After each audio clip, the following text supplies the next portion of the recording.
Bonjour à tous, moi c'est Rose Tinque.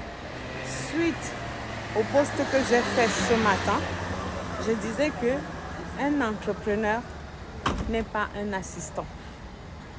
Parce qu'en fait, pour nous autres qui travaillons des fois avec des gens qui veulent toujours trouver des gens pour venir superviser notre travail, quand vous avez une personne en face de vous, il faut regarder son statut. C'est important. Quand vous avez un entrepreneur avec vous, il faut savoir déjà. Allez chercher toujours la définition de chaque mot. C'est important parce que vous faites souffrir les gens. Un entrepreneur n'est pas un exécutant.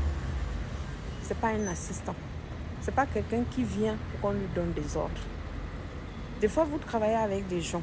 Une personne qui prend la décision de créer son entreprise, c'est quelqu'un déjà d'emblée qui pilote, qui supervise et qui manage. Donc c'est un manager, un superviseur, quelqu'un qui pilote. C'est pour ça qu'on vous dit que vous êtes président de. On ne donne pas les titres comme ça par hasard. Nous souffrons beaucoup dans notre communauté parce que on a l'impression que les gens ne tiennent pas compte de certains titres. On ne distribue pas les titres comme ça. Quand on dit que vous êtes président d'une société, ça veut dire que c'est vous qui décidez. Vous prenez des engagements. Vous avez la responsabilité de l'échec.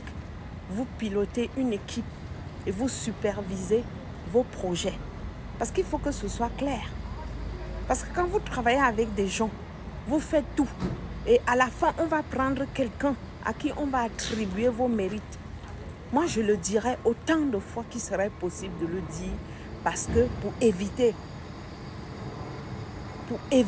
que les gens subissent cette torture. Parce que c'est une torture. Je vais vous dire une chose, c'est très difficile déjà, quand vous êtes une femme, d'exister dans un monde où les hommes aiment toujours prendre la domination sur les femmes. C'est très difficile d'entreprendre. Et c'est encore plus difficile d'entreprendre quand vous êtes une femme.